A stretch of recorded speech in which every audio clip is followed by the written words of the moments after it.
오늘 저녁 우리에게 주신 하나님의 말씀은 고린도전서 3장 16절에서 17절 말씀입니다. 신약성경 266면입니다.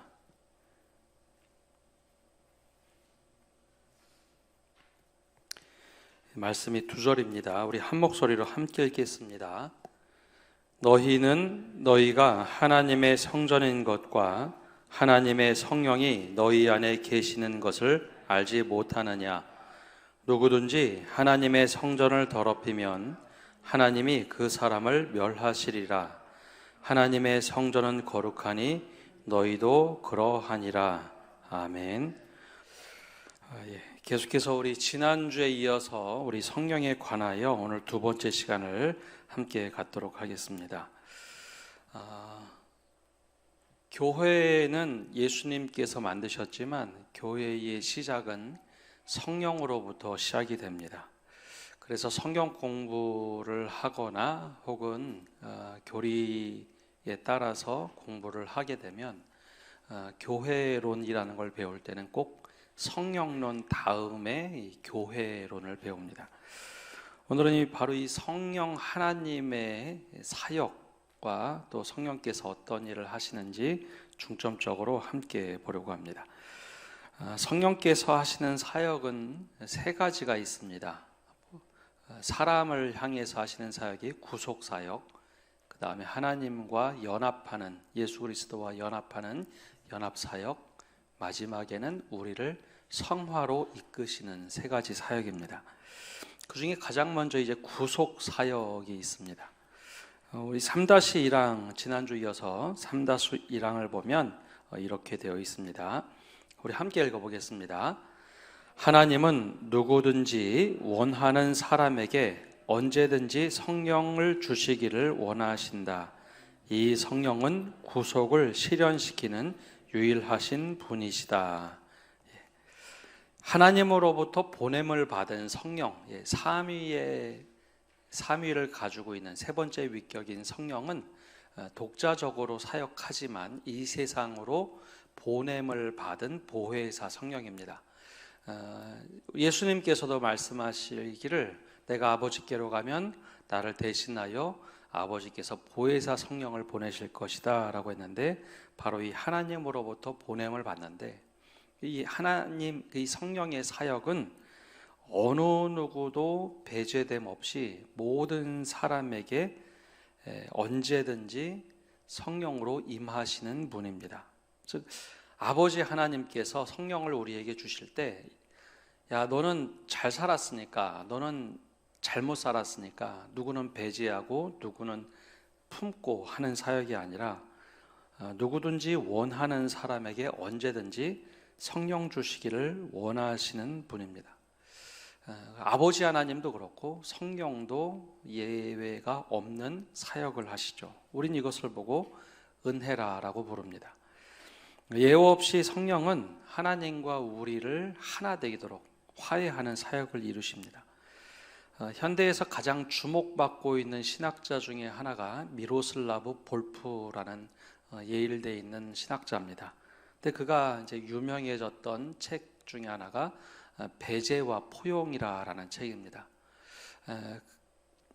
그가 태어나고 신앙생활을 하면서 그가 큰 충격을 받았던 코소보 사태라든지 또 LA 폭동이 있을 때 그 지역을 방문했을 때 또 여러 가지 경험을 통해서 과연 그리스도인들이 어떻게 살아야 될까, 성령께서 우리를 끌어안아 주시는 것처럼 특별히 예수님의 사역을 보면 예수님의 십자가 사역은 십자가에서 두 팔 벌려서 사람들을 꽉 끌어안으면 고슴도치처럼 예수님을 찌르고 배반하고 아픔을 주는 것을 뻔히 아시면서도 포용을 하셨다는 거죠.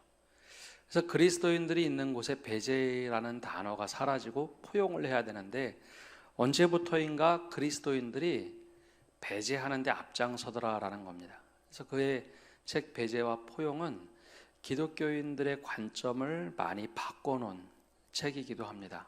당대에 그 책이 나왔을 때 전 세계 베스트셀러 1위가 되었던 신학책이었습니다. 근데 예수님의 사역도 그렇고 성령의 사역도 어느 누구도 배제함 없이 꼭 안아주는 사역이다라는 것이죠. 성령은 그런 사역을 합니다. 그 첫 번째 사역이 바로 구속 사역입니다.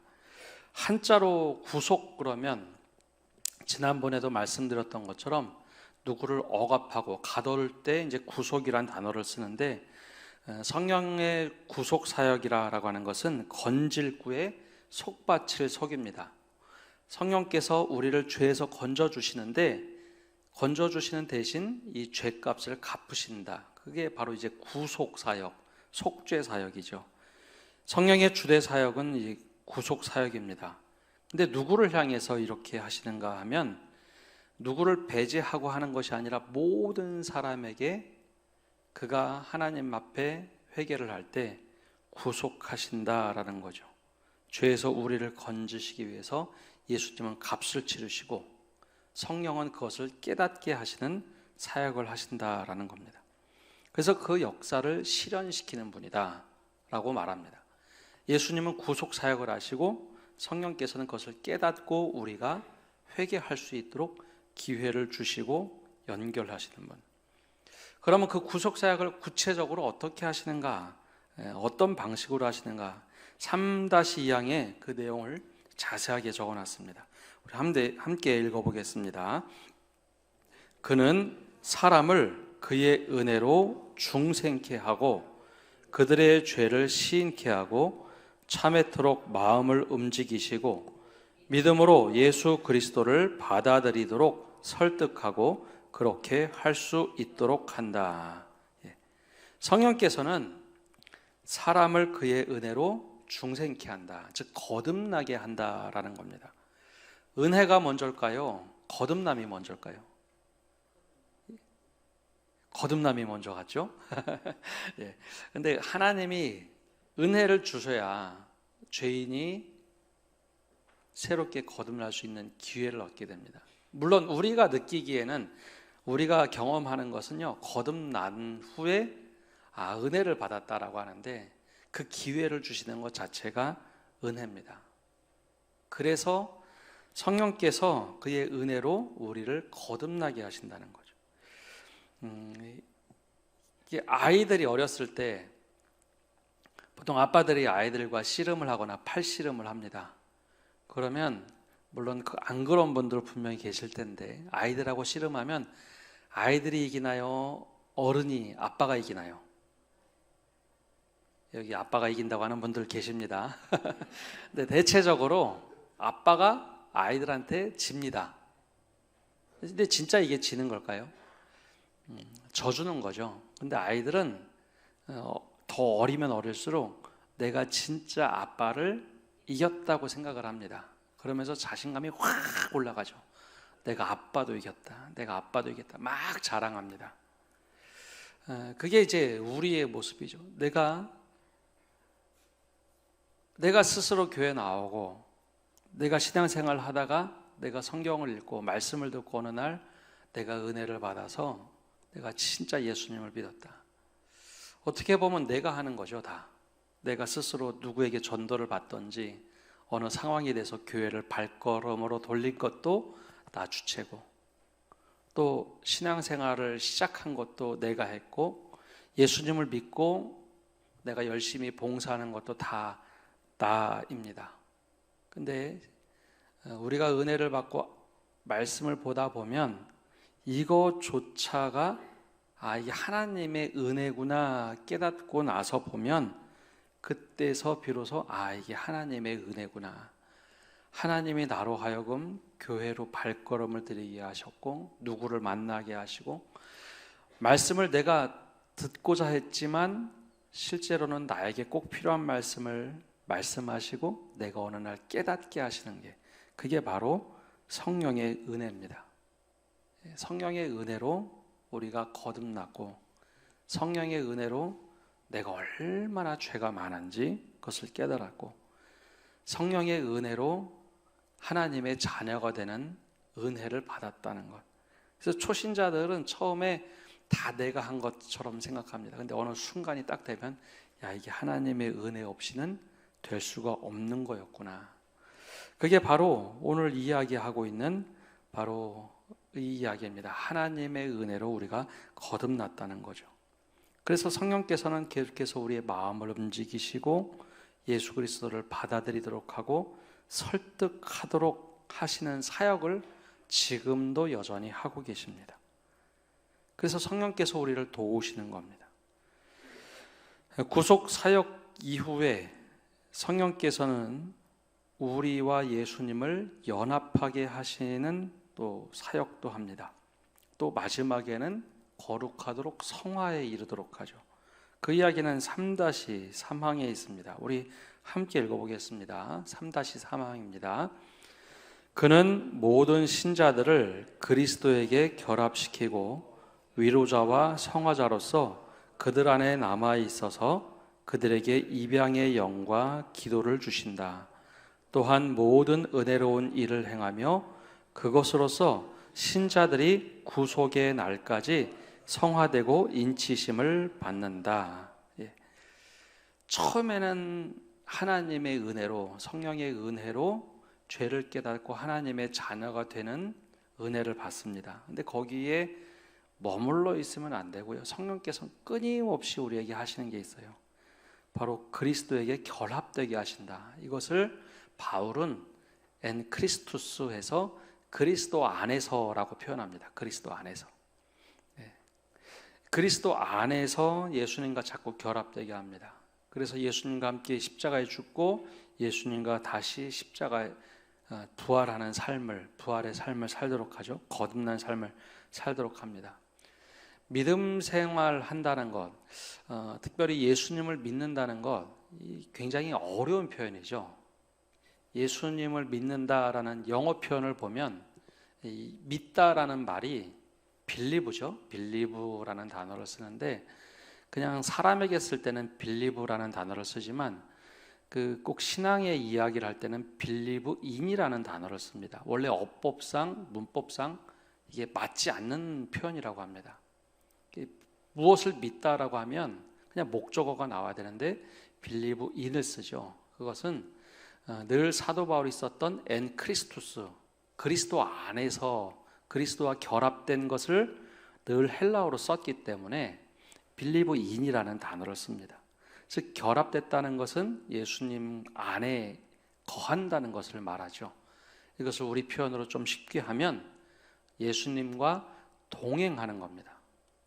믿는다라는 단어가 굉장히 어려운 표현입니다. 신뢰하는 것을 넘는 이야기죠. 신뢰는 그냥 서로 이렇게 상호 교환만 하면 됩니다. 근데 진짜 예수님을 믿는다라는 것이 굉장히 추상적인 용어입니다. 근데 이것을 구체화시켜서 아주 정확하게 표현하면 예수님과 매 순간순간 삶을 동행하는 겁니다. 그래서 결합됐다라는 거죠. 성령께서는 끊임없이 우리를 예수님과 결합되어 살도록 합니다. 누가 동행하는 게 가장 우선순위입니다. 근데 우리는 이걸 어떻게 믿음 좋은 것을 표현하냐면 열심히 봉사하고 열심히 섬기고 하면 믿음이 좋다고 생각을 합니다. 열심히 예배하고 열심히 기도하고, 근데 더 그보다 기본은요 예수님과 동행하는 겁니다. 근데 우리가 이걸 많이 놓치고 삽니다. 열심히 봉사하고 열심히 예배하고 열심히 기도하고 열심히 말씀 보는데 예수님과 동행이 빠져버리면 껍데기 신앙이 되는 경우가 많습니다. 열심은 남는데요 안에 내용이 없습니다. 그래서 우리 신앙에 성령께서는 뭘 하시느냐, 예수님 안에 거하도록 계속해서 우리를 도와주시고 우리를 위로하시고 거룩하게 만들도록 끊임없이 인도해 줍니다. 그럼 위로라는 게 도대체 뭘까요? 우리가 이제 더 단어를 똑같이 쓰다 보니까 우리 마음을 위로해 주시는 것을 위로라고 생각합니다. 근데 성령께서 위로하신다는 것은 믿음을 지킬 수 있도록 계속해서 이끌어 주는 게 위로입니다. 말씀으로. 성령께서 하시는 일 중에 로마서 6장 26절에서 27절까지 구체적으로 이런 사역을 하시죠. 우리가 잘 알고 있는 말씀인데요. 이와 같이 성령도 우리의 연약함을 도우시나니 우리는 마땅히 기도할 바를 알지 못하나 오직 성령이 말할 수 없는 탄식으로 우리를 위하여 친히 간구하시느니라. 마음을 살피시는 이가 성령의 생각을 아시나니 이는 성령이 하나님의 뜻대로 성도를 위하여 간구하심이니라. 이게 바로 성령의 사역입니다.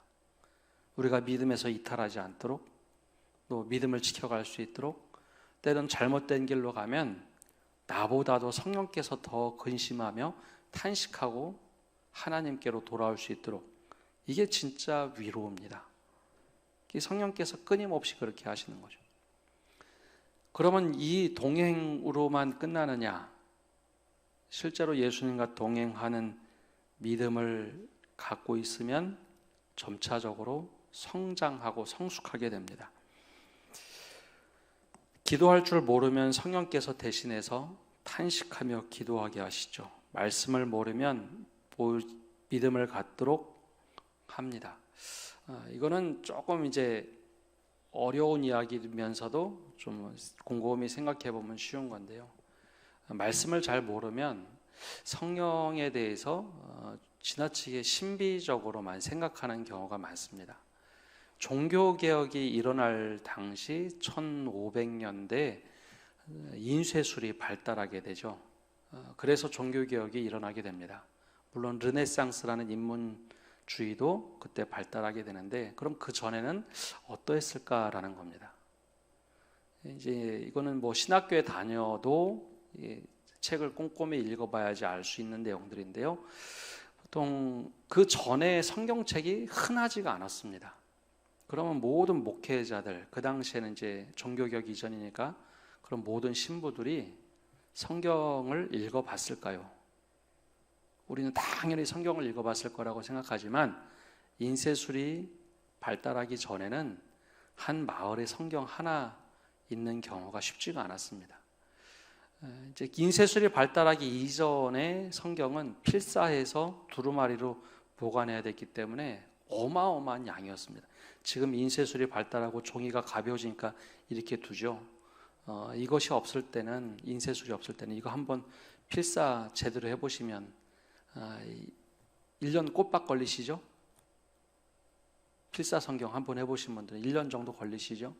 조금 천천히 쓰면 3년 정도 걸립니다. 그러니 이 성경 가지고 있기가 쉽지가 않습니다. 그러니 그걸 잘 모르면 성령을 신비적으로만 생각합니다. 말씀을 모르면 하나님을 믿게 하기 위해서 기적과 표적이 많이 나타나죠. 근데 우리가 말씀을 들고 있을 때는 그것이 어떤 의미인지 말씀을 통해서 확인을 해야 합니다. 이게 진짜 이 말씀이구나.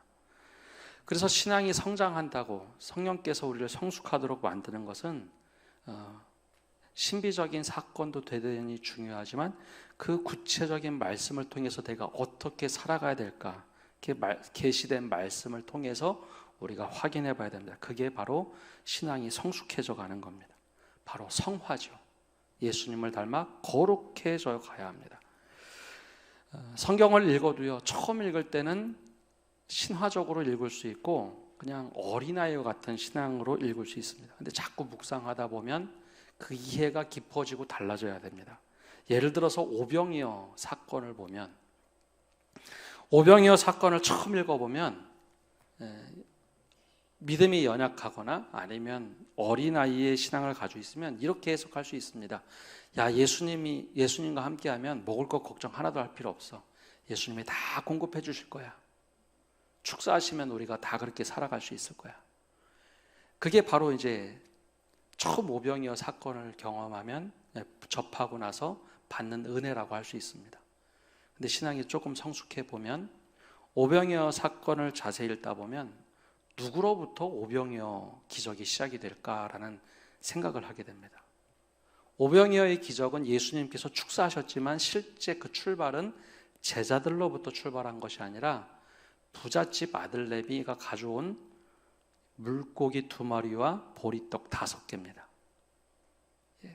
한 소년에서부터 시작을 합니다.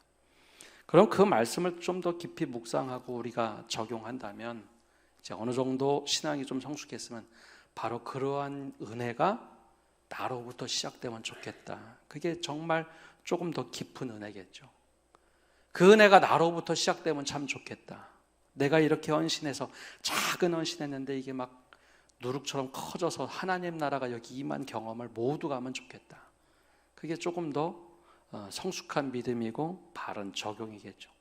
이거 좀 더 나가서 우리가 많이 성숙한 믿음이 되고 성화된 믿음으로 살아간다면 이 말씀을 보고 오병이어의 기적이 구체적으로 내 삶에 어떻게 드러날까? 예수님께서 그 수많은 사람들을 먹이셨는데 우리가 예수님의 제자고 예수님을 따라 산다면 내 주변에 굶는 사람은 최소한 나오면 안 되겠다까지 말씀을 적용하고 사는 게 진짜 성숙한 믿음입니다. 성령께서 우리로 하여금 말씀을 보면 볼수록 조명을 비춰주시고 깨닫게 하십니다. 그러면 그대로 실천해 보는 거죠. 그게 바로 처음에는 구속의 사역, 죄 용서해 주신 것만 감사하는 사역, 은혜라면 조금 더 나가면 주님과 동행하며 살아가는 것, 주님과 연합해서 어떻게 살아갈까? 더 나가면 어떻게 하면 주님처럼 구별된 삶을 살까?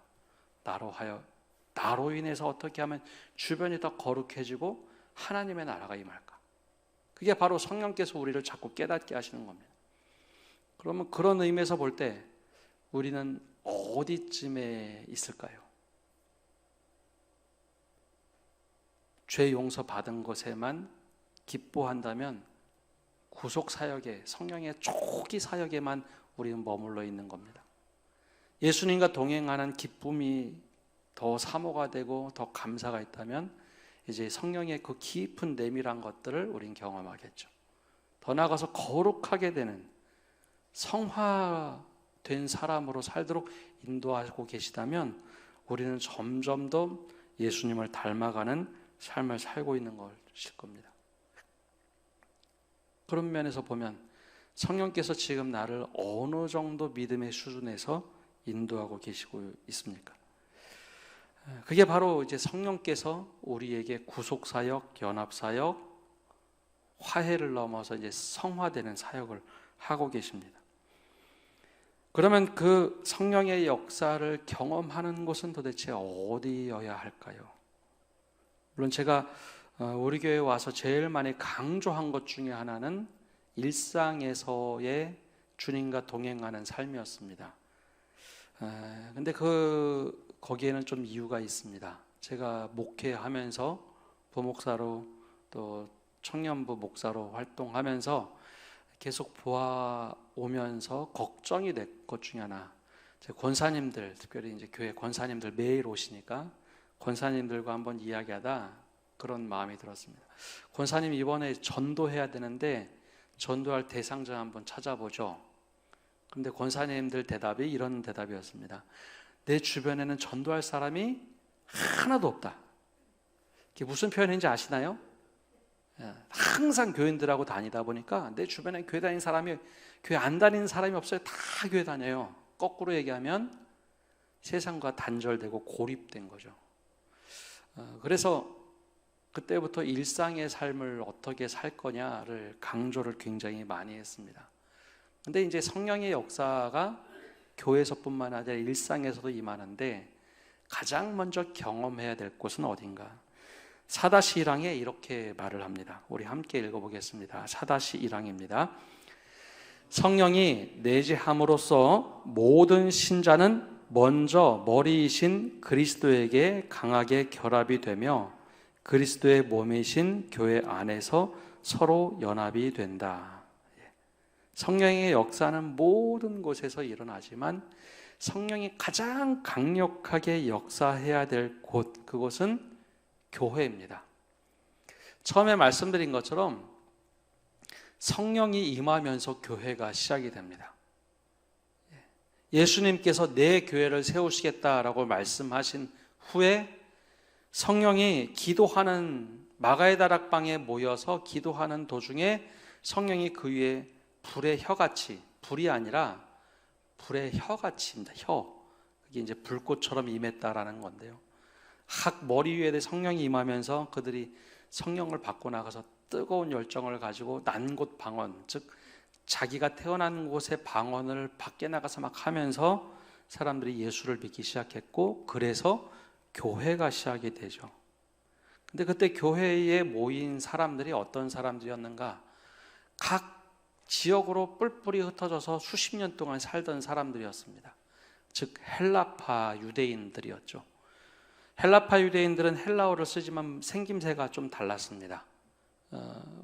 그곳에서 오래 살면서 외국인들과 결혼해서 어머니가 혹은 아버지가 유대인이었기 때문에 유대인으로 인정을 받았고 예루살렘에 절기를 지키러 왔다가 그 복음을 듣고 교회로 모였기 때문에 서로 다 다른 출신들이었습니다. 동네도 다르고 그냥 우리나라로 얘기하면 전라도, 경상도 이 수준이 아니라 한 사람은 일본에서 교포가 왔고 한 사람들은 러시아에서 까레이스키들이 왔고 중국 연변에서 조선족이 왔고 미국에서 영어를 쓰던 교포가 왔고 남미에서 스페인어를 쓰던 사람들이 모였습니다. 그럼 이게 하나가 될 수 있을까요? 정치적으로 보거나 지역적으로 보거나 어떤 면에서 봐도 하나가 될 수 없었죠. 그런데 성령이 그 자리에 임하면서 그들은 난곳방언으로 알아들을 수 있는 용어로 복음을 증거하기 시작합니다. 그러면서 주님의 몸된 교회가 무엇인지 그들이 깨닫도록 그 모든 것, 언어를 뛰어넘고 문화를 뛰어넘어서 하나로 만들기 시작했죠. 사도 바울은 이 강렬했던 경험들, 초대교회의 모습을 보고 에베소 교회에 이렇게 편지를 보냅니다. 에베소서 4장 3절에 보면 이렇게 말을 하죠. 평안에 매는 줄로 성령이 하나 되게 하신 것을 힘써 지키라. 평안이 매는 줄로 성령이 하나 되게 하신 것을 힘써 지키라. 몸이 하나요 성령도 한 분이시니 이와 같이 너희가 부르심의 한 소망 안에서 부르심을 받았느니라. 그러면서 성령의 용광로로 모두 다 하나 된 한 몸을 이루라 라고 말씀하고 있습니다. 바로 이것이 성령이 하나 되게 하신 놀라운 비밀입니다. 그런데 이 당시에 로마는 정반대였죠. 로마는 힘으로 하나를 만들어냈습니다. 이게 팍스 로마나라고 하는데요. 권력과 힘으로 군대로 하나를 만들어냈습니다. 그런데 교회는 힘과 권력, 계파가 아니라 성령이 매는 줄로 하나로 만드는 곳, 이것이 교회입니다. 교회에서 이 경험을 하지 못하면요, 절대 하나가 되는 꿈은 이루어질 수가 없습니다. 그래서 교회에서 하나가 되는 은혜를 맛볼 수 있어야 됩니다. 그렇지 않으면 교회가 더 이상 교회 역할을 못합니다. 그래서 에베소서에 보면 반복해서 이 하나라는 용어가 계속해서 반복해 나옵니다. 왜냐하면 한 하나님을 믿고 한 성령을 믿고 한 주님을 믿고 성령 안에서 하나가 되라. 힘써 지키라. 이게 놀라운 비밀입니다. 이게 왜 앞에서 성령이 한 사역은 하나님과 내가 하나가 되는 거, 연합하는 사역이었고, 두 번째 성령이 하시는 사역은 하나님과 내가 하나가 되고 우리가 하나가 되는 꿈입니다. 이게 바로 하나님과 하나가 되고 주님이 내 안에, 내가 주님 안에 거하고 우리가 하나가 되는 것, 그게 바로 주님의 몸된 교회입니다. 이것이 가능했기 때문에 교회가 어느 지역에 세워졌어도 교회는 하나라고 얘기하는 겁니다. 바로 교회에서 이 맛을 보아야 됩니다. 그게 하나님 나라의 진수라고 불리는 교회에서 맛을 봐야 우리가 하나님 나라, 죽어서 가는 하나님 나라도 야, 여기가 바로 천국이구나 말할 수 있겠죠. 하나가 되는 꿈이요. 그러면 이것을 위해서 어떻게 성령은 일을 하고 계신가? 4-2항에 보면 이렇게 말을 합니다. 함께 읽어보겠습니다. 그는 그의 교역자들을 부르고 그들의 거룩한 일을 위하여 기름을 부어주신다. 그리고 그들의 특수한 일을 위하여 교회 안에서의 모든 다른 직책을 위한 자격을 준다. 그럼 하나가 되기 위하여 그럼 어떤 일을 하셨는가? 이거는 사도행전에 반복해서 사도들이 했던 사역, 그것을 이어받아서 이 목회자들, 즉 교역자들이 그럼 거룩한 일을 위해서 어떻게 부르심을 받았는가? 그 규정을 하고 있는 겁니다. 바로 교회의 특수한 사역들을 위해서 교회 안에서 다른 많은 직책들을 감당하게 함으로 이 질서를 만들어가는 겁니다. 그래서 이것을 보고 교회의 네 가지 표지 중에 사도성을 이야기합니다. 물론 로마 카톨릭은 사제들을 통해서 이 사도성이 이어져 왔다라고 얘기합니다. 이게 무슨 얘기인가 하면 성경을 해석하는 권위가 어디서부터 오느냐, 여기 앉아 계신 분들, 저를 포함해서 우리에게 복음을 전하고 가르쳐 준 사람이 우리 앞에 있습니다. 그렇죠? 앞에 목 계신 장성수 원로 목사님도 계시고 이상신 목사님도 계시고, 그 앞에 앞으로 나란히 하고 줄을 딱 서보면 그 앞에 몇 세대 넘어가다 보면 선교사들이 분명히 나올 테고요. 그 앞에 넘어가면은 쭉 앞으로 달려가다 보면은 그 앞에 분명히 장로교 교인인 경우는 깔뱅이 앞에 서 있겠죠. 쭉 앞으로 가다 보면 4세기, 5세기 있었던 아마 어거스틴이 있을 겁니다. 그 앞으로 쭉 나가다 보면 사도들이 서 있고 바로 그 앞에 예수님이 말씀하신 것을 사도들의 터 위에서 가르쳐준 그 전통이 있습니다. 바로 그것을 위해서 거룩하게 부름을 받아서 이 질서를 세워가고 교회를 이루어갔던 일들이 바로 이제 목회자들을 통해서 교회가 교회답게 성령이 하는 일을 지금도 성령께서 기름 부어서 이끌어간다라는 겁니다. 바로 목회자들을 통해서, 교육자들을 통해서 이 질서를 만드시고 계속 동일한 해석을 할 수 있도록, 또 동일한 교회가 흘러갈 수 있도록 말씀하고 계신다는 겁니다.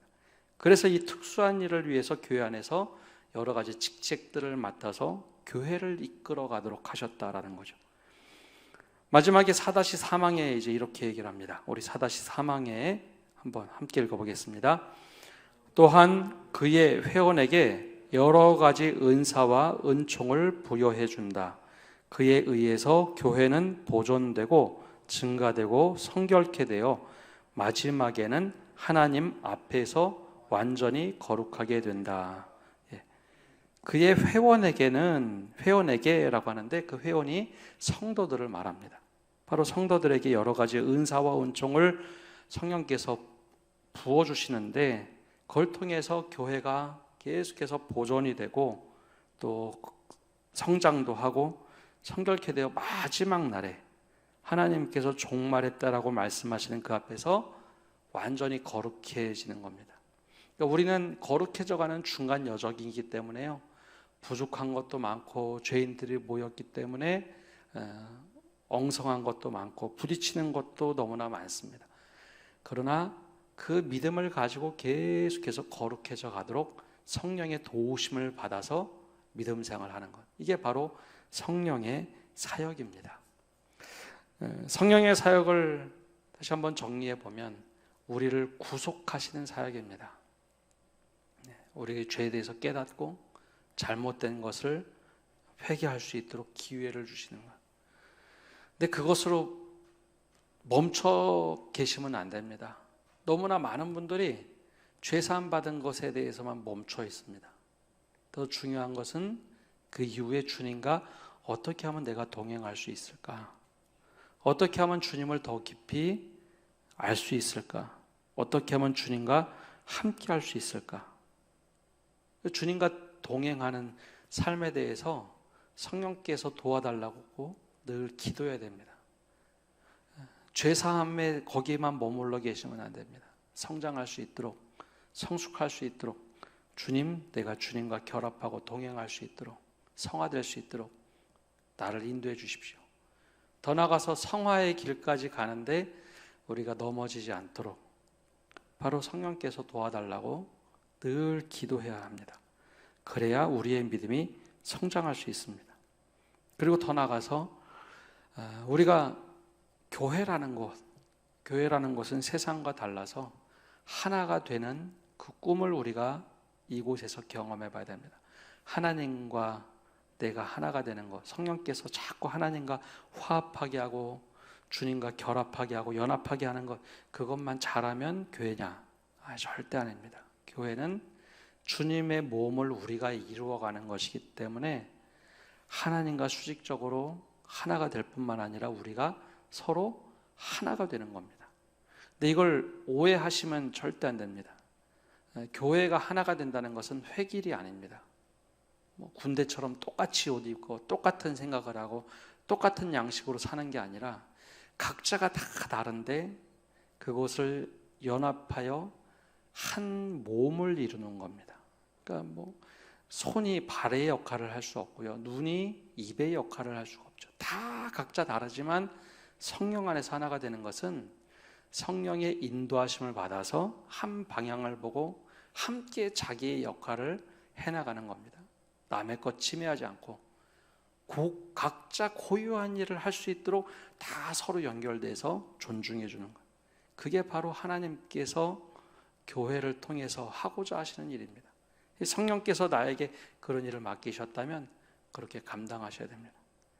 그래서 그 일들을 하기 위해서 목회자를 부르고 성도에게 은총을 주시고 그 마지막에 하나님, 이게 진짜 여기서 우리가 하나님 나라를 맛보고 있습니다. 천국을 맛보고 있습니다. 그게 성령이 하시는 일입니다.